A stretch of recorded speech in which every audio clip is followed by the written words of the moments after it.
Ever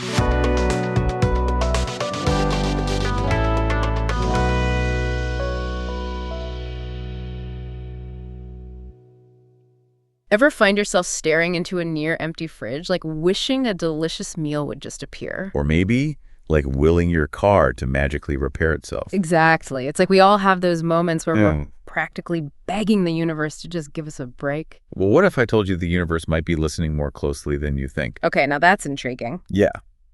You know, we love to unpack this kind of thing, so today we're diving into the law of attraction, the idea that our thoughts can actually shape our reality.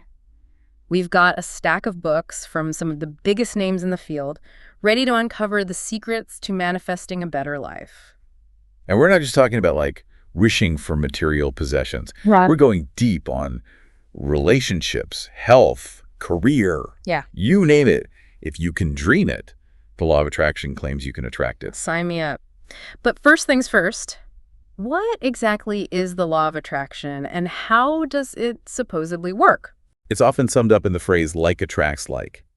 Essentially, the energy you put out into the world, your thoughts, feelings, beliefs, acts like a magnet, drawing in similar energies. So when I'm stuck in that bad day spiral where one negative thing seems to attract another, that's not just bad luck, it's the law of attraction at work. Exactly. It all comes down to this idea of vibration.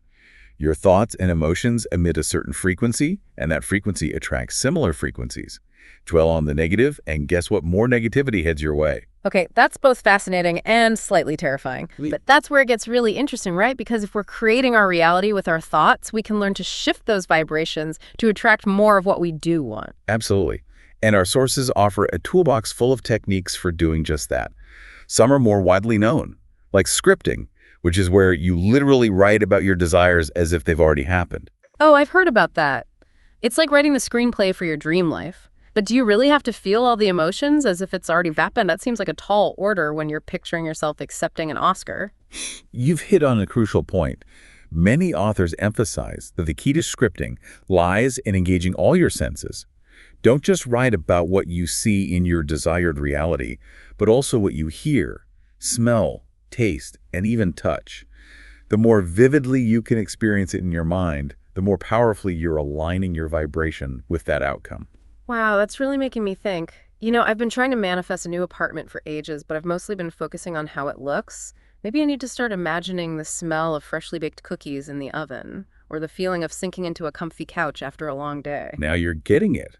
And it's not just about positive thinking either. A lot of our sources talk about the importance of identifying and overcoming what they call limiting beliefs. Oh, those pesky little voices in our head that whisper, "You're not good enough," or "That will never happen to you." Exactly. These deeply ingrained beliefs, often subconscious, can sabotage our efforts to manifest our desires, even when we're consciously trying our best. So how do we silence those negative Nancys and start believing in ourselves and our ability to create positive change? One of our sources mentioned gratitude lists, something about shifting our focus to what's already good in our lives. Gratitude is like a superpower when it comes to the law of attraction. It's about recognizing and appreciating the abundance that's already present in your life, which then attracts even more abundance. It's like priming the pump of positivity. It's like that saying, count your blessings, not your problems. All right. But some of our sources take this concept even further with something called penny manifestation. It sounds a little out there, but Right. the idea is that if you can train yourself to attract something small like finding pennies, it builds your attraction muscles for bigger manifestations. It's about shifting your focus from scarcity to abundance, even in those seemingly insignificant ways. Each penny becomes a tiny reminder that you have the power to attract what you desire. I love that. It's like a fun little game you can play with the universe. Yeah. Speaking of games, it feels like we often get in our own way when it comes to manifesting our desires. What about those times when you're doing all the right things, visualizing, affirming, making gratitude lists, but still feeling stuck? Ah, yes, the infinite plateau. This is where understanding the concept of allowing becomes crucial. Okay, so we've talked about attracting what we want. What does allowing look like in practice? Think of this way. You've sent your order to the universe. Now you have to trust that it's being delivered. Allowing is about releasing resistance, surrendering control, and trusting that the universe has your back. That's easier said than done when you're feeling impatient. Are there any techniques that can help us cultivate this allowing mindset? Absolutely. One powerful technique is to focus on the feeling you want to experience rather than fixating on a specific outcome. For example, instead of obsessing over getting that dream job at Google, focus on the feeling of accomplishment, excitement, and purpose that you associate with having a fulfilling career. So it's about getting clear on the essence of what you want, the underlying energy, rather than getting caught up in the details. One author used an analogy about a fishing trip that really resonated with me. Ah, yes. The story about the man who goes fishing, but is so focused on catching a specific type of fish that he misses out on all the other amazing catches swimming around him. Exactly. It's like that old saying, if you want to make God laugh, tell him your plans. Sometimes the universe has something even better in store for us, but we're too busy clinging to our limited vision to see it. And that's where allowing comes in. It's about being open to receiving in ways we might not have even imagined. It's about trusting that the universe has a plan, even if we don't always understand it. So it's not about being passive, but about becoming a conscious co-creator with the universe. We're setting intentions, taking inspired action, and then trusting in the unfolding. Precisely. Now, we've talked a lot about attracting material things and achieving external goals. But what about those other areas of life that are just as important, if not more so? How does the law of attraction work when it comes to things like relationships and health? That's a great question. Because let's be real, what good is a mansion full of stuff if you don't have loving relationships and a healthy body to enjoy it? You're absolutely right. And the good news is that the same principles apply across the board. Want to attract a loving partner?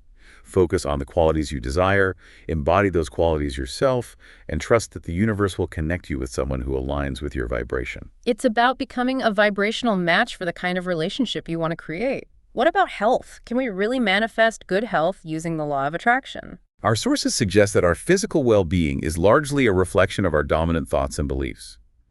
Chronic stress, negativity, and self-criticism can lower our vibration, making us more susceptible to illness. Conversely, cultivating positive emotions, practicing gratitude, and visualizing ourselves as healthy and vibrant can create a more harmonious internal environment that supports well-being. So it's not just about wishing away a cold or magically erasing a chronic condition. It's about cultivating a positive mindset that supports overall health and well-being. Exactly. It's about recognizing that our bodies are constantly regenerating and responding to our thoughts and beliefs. This entire conversation has been mind-blowing. But there's one question that's been circling in my mind. If our thoughts are so powerful, does that mean we're responsible for everything that happens to us? What about accidents, illnesses, or other things that seem beyond our control? That's a complex question, and one that philosophers have been grappling with for centuries. Our sources acknowledge that there are events and circumstances that seem outside our direct control. But they also emphasize that even in those situations, we have a choice in how we respond. So it's not about blaming ourselves for everything that goes wrong, but about recognizing our power to choose our thoughts and actions, even in the face of challenges. Exactly. One author shared a story about a woman who was in a car accident. While she couldn't change the fact that the accident happened, she could choose how she responded to it. Instead of dwelling on anger or fear, she focused on gratitude for surviving and used the experience as an opportunity for growth and self-discovery. It's about finding those glimmers of light, even in the darkest of times. And speaking of light, one concept that really illuminated my thinking was this idea that we're not just individual manifestors, but part of a collective consciousness. What's fascinating here is that the law of attraction doesn't operate solely on an individual level. Our thoughts and beliefs, when shared and amplified by others, contribute to a collective vibration. So we're all kind of like tuning forks, vibrating together, and influencing the overall energy of the world around us. That's a great way to put it. It's like a giant feedback loop. Our individual thoughts and beliefs contribute to this collective consciousness. And that collective consciousness then influences the kind of reality we experience. So if enough people are focusing on fear, scarcity, and negativity, it could actually contribute to more of those things manifesting in the world. That's the suggestion some of these authors are making. And conversely, if we can consciously choose to focus on love, peace, abundance, and well-being, we can contribute to a more positive and harmonious collective reality. Okay, so it's not just about manifesting a parking spot or a winning lottery ticket. It's about realizing that we have a role to play in shaping the world we want to live in. And it starts with taking responsibility for our own energy. What we focus on expands. So if we want to see more kindness, compassion, and generosity in the world, we need to embody those qualities ourselves. It's like Gandhi's famous quote, "Be the change you wish to see in the world." We have to walk the talk, vibrate at the frequency we want to experience. Precisely. And it's not just about grand gestures either.